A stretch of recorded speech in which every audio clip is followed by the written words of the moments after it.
What's going on, guys? Bank Rubber Games here with more ADACA. Last episode, when we left off, we made our way into these like really weird ruins, and there was quite a bit of story development as well. So I recommend going back and watching last episode if you haven't seen it, mainly because this should be our last episode of the series that we're doing for the campaign. I am planning on playing Zone Patrol, and I will have a series up for that as well, the other game mode as part of ADACA. But yeah, this should be the last episode for the campaign, and yeah, it's really going to hit the fan.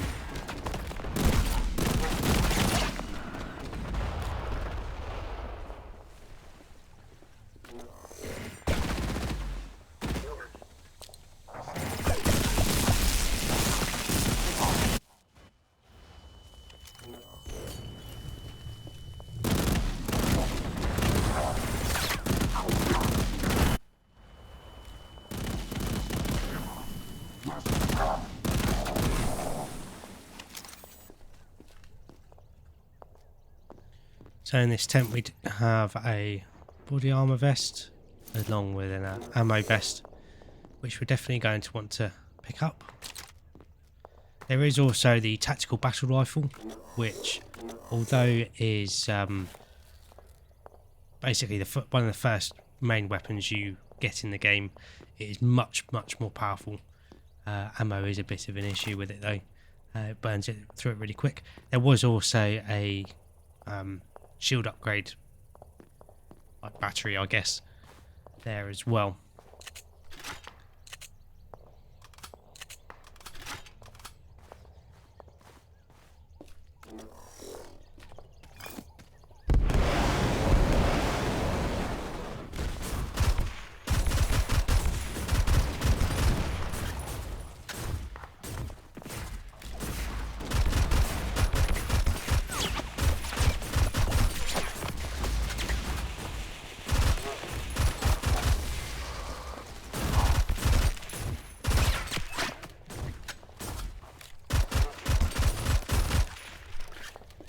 Yeah, it uses a lot of ammo, but it is very powerful.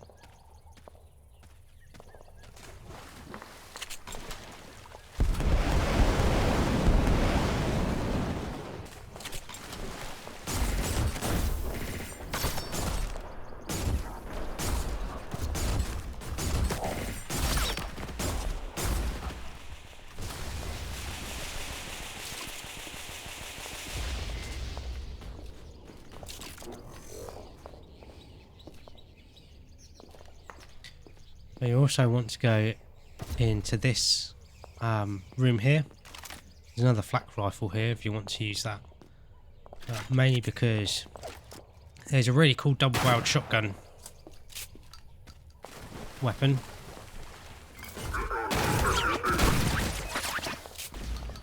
It's not the most damaging weapon in the world, but it is very cool.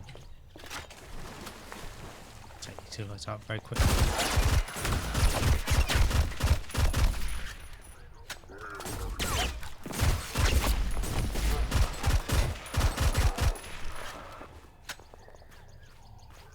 But as well as that shotgun pistol, which you might find some use out of, there is this pocket rocket, and yeah, it is just a handheld RPG that takes up your pistol slot.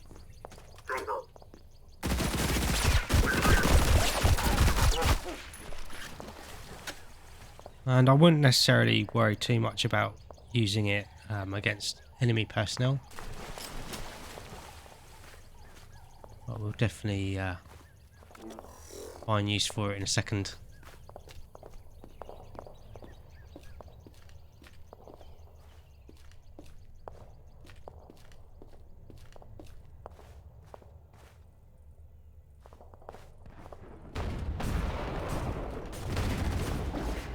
Here is this tank.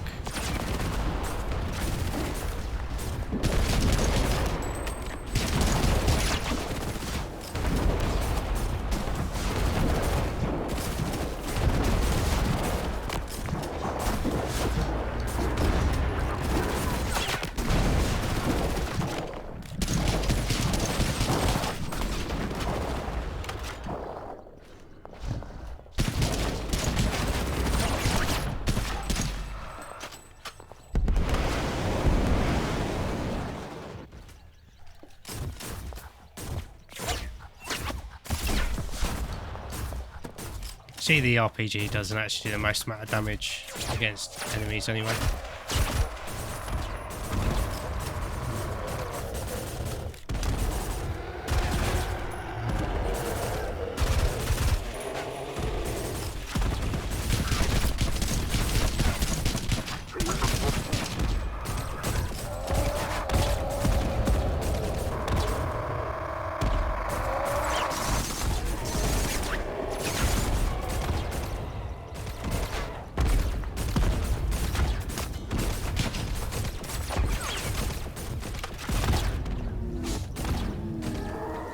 It's very chaotic.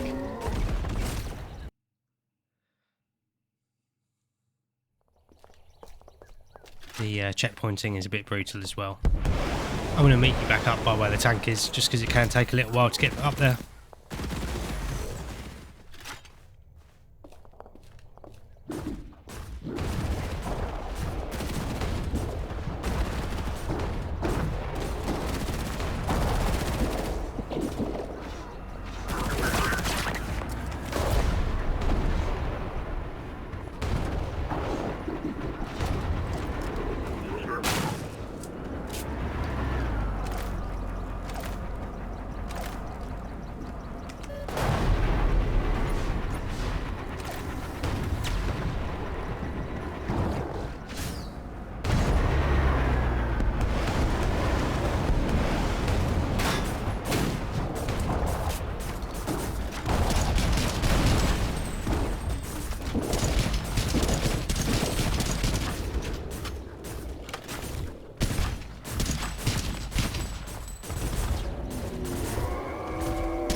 Yeah, the little handheld hammerhead shotgun is actually really quite powerful.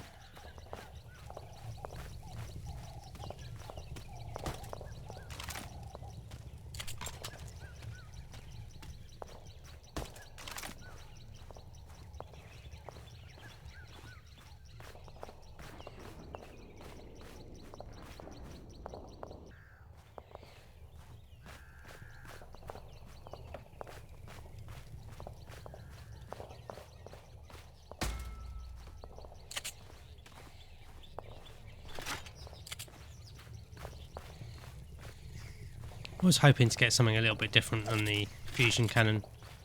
I'll take it because it is a very powerful weapon. It'll probably come in handy in a second.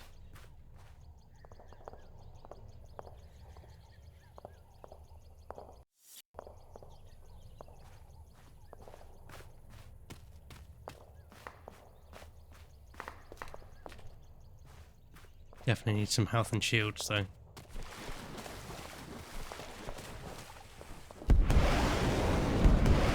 I'm going to save any C4 we find, and I recommend that you do the same. Don't use any more. And here's some of these upgraded conflux melee enemies.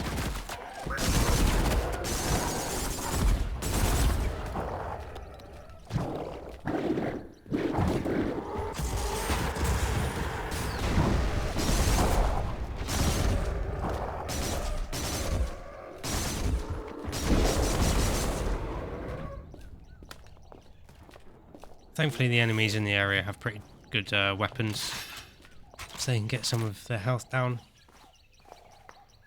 And then we could use our fusion cannon there to finish him off.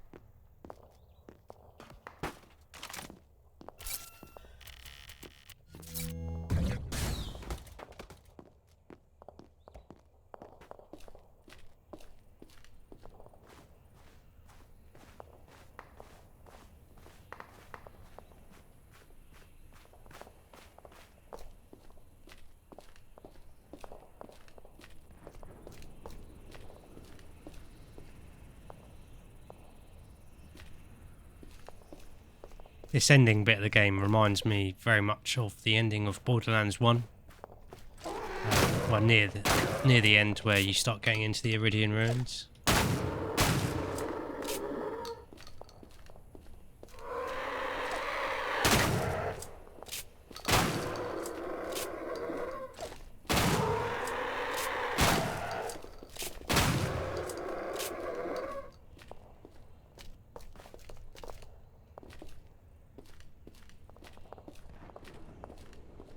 I know there's another red chest here, but I can't remember where it is, and the guide isn't helping me all that much. Get a feeling.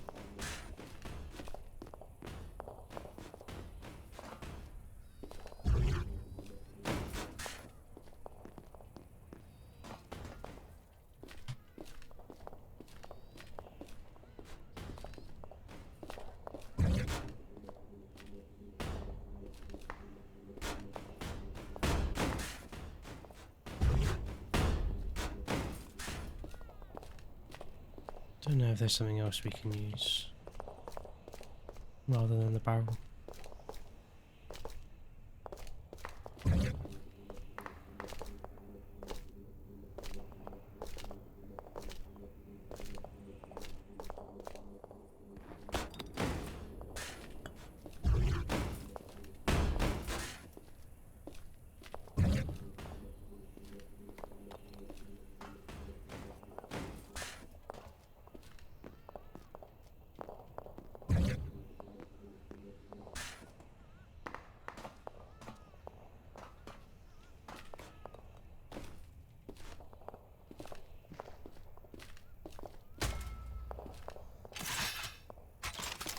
May as well take the pulse rifle just because it has more ammo. And there's quite a lot of dudes that we're going to be facing off against in this last section.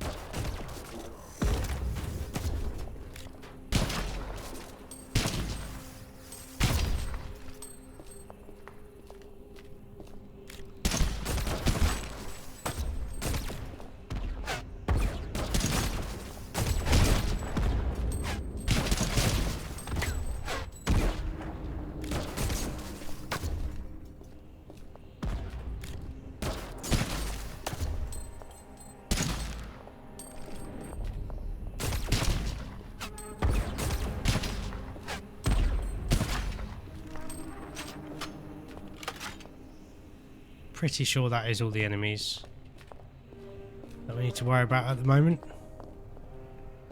And then just follow the yellow tarps. They'll tell you where you need to go.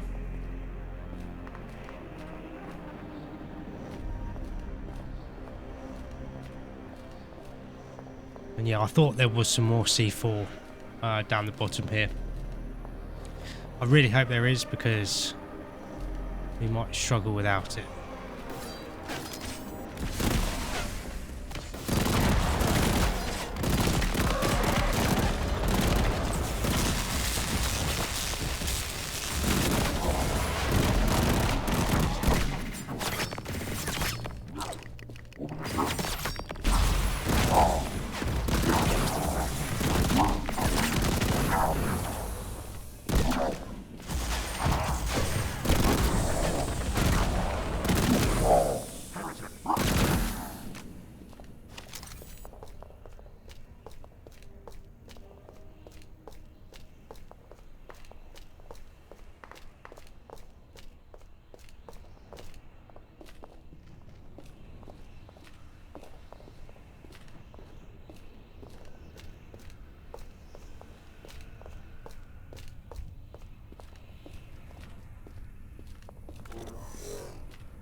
So it might not look like much, but this is where the ending of the game is, at least in terms of combat.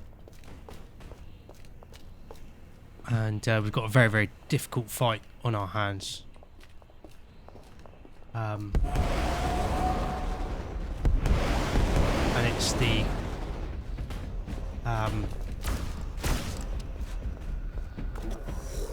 leader of the police force and two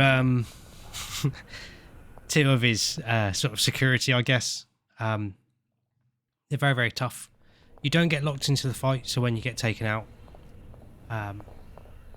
you are able to explore. Like I said, I thought there was some C4 down here, but obviously not. And the way I did it was just put my C4 in front of where they first walk out to, and set them all off. And I think one of them got knocked off the cliff, and the other two, another one died, and then I think the last guy just had a little bit of health left and needed finishing off. Let's see what we can do.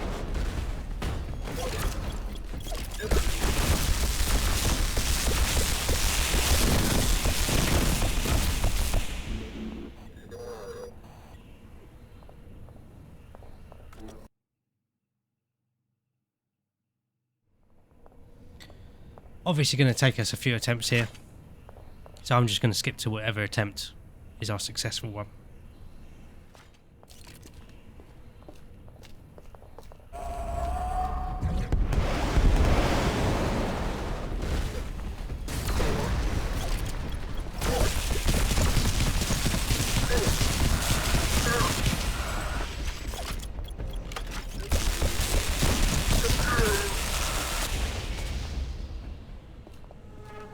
So thankfully it didn't take me too many more attempts, only a couple.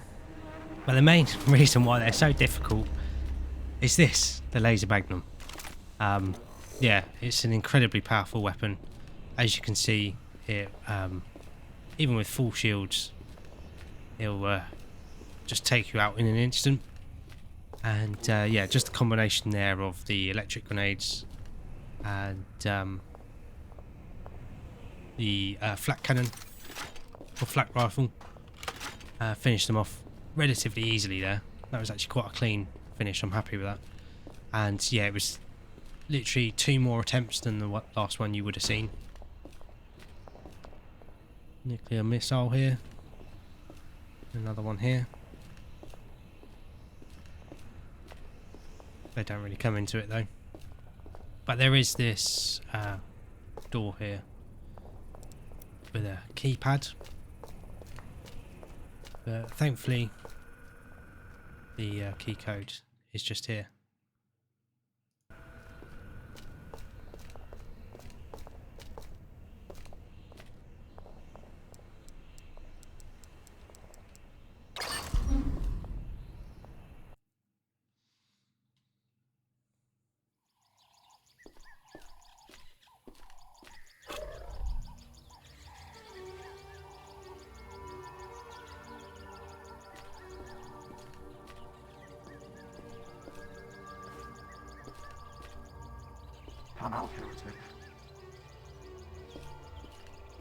So there's some more of the conflux here, but they're non-hostile.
So here we do have another laser rifle. Only has one shot left though.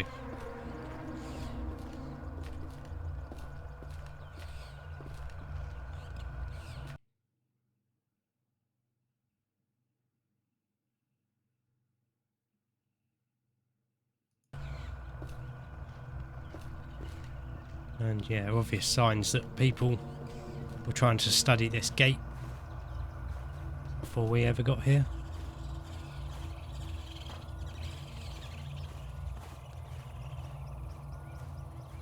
I haven't found anything amongst all these weird shapes. I did have a look the first time I played the game.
So here we do get a choice. Doesn't really change anything though. And I'll show both of them off.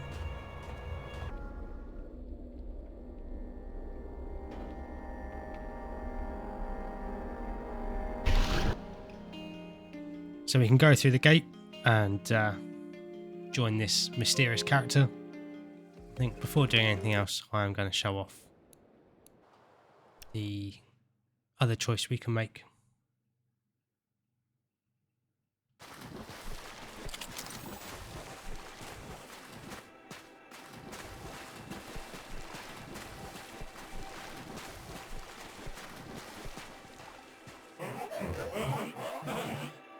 So none of the dialogue changes.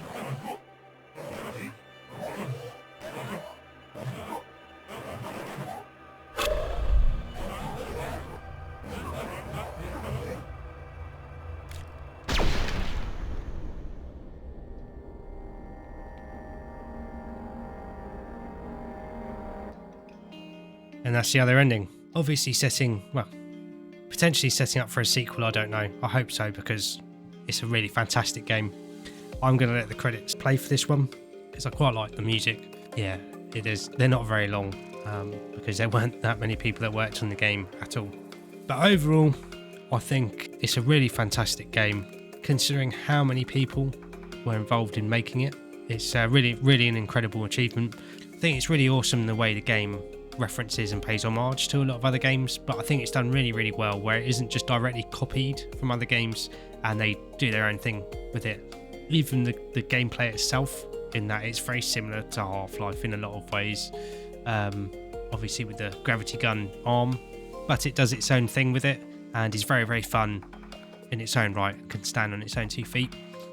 I think the low poly art style is really, really fantastic, and there's parts of the game that are really, really good looking and lovely and just really nice to look at. And I think the fact that they accomplished that with the low poly art style just really shows how the art direction was really fantastic. So again, everyone involved should really, really be proud with themselves. Obviously, it's mainly just Siris Pendrake, the guy that made the game. Yeah, there's another mention there of Jarek the Gaming Dragon on the credits. It was his video that introduced me to the game in the first place. The music as well, I think is really, really good. So throughout the game there isn't that much music, but when music does play, it's really awesome. Either fits in well with the action or creates a lot of ambience. Yeah, just overall an incredible experience considering it was only really made by one person. And they should be really, really proud of themselves. On a technical level, the game plays flawlessly. I've never had any issues with it whatsoever. That seems to be the consensus online. And the fact that there's many other options and modifiers that you can do with the campaign. You get told exactly what is affected with difficulty, just simple things like that. Really shows a lot of thought behind everything that's been done. But that is the campaign for ADACA. I really hope you guys enjoyed it. I really enjoyed revisiting it. And yeah, I'm actually tempted to go through back and do another playthrough because it isn't a very long game. But thankfully we do have Zone Patrol. And I am going to do a series on this as well because it is a really cool mode, and yeah, really leans more into like the wacky side of things. So we've got that to look forward to as well. But thank you very much for watching. I hope you guys have enjoyed the series looking at the campaign for ADACA, and I highly recommend you check out this amazing game. I can't really sing its praises enough, and it's quite cheap as well, so definitely worth the price. Just for the campaign, let alone the Zone Patrol mode as well. But if you have enjoyed this series, make sure to like and subscribe for more, and then that way you'll get to see the Zone Patrol series as well as any future series we do. But thanks again for watching. I always appreciate having you guys here, and I'll catch you guys in the next series.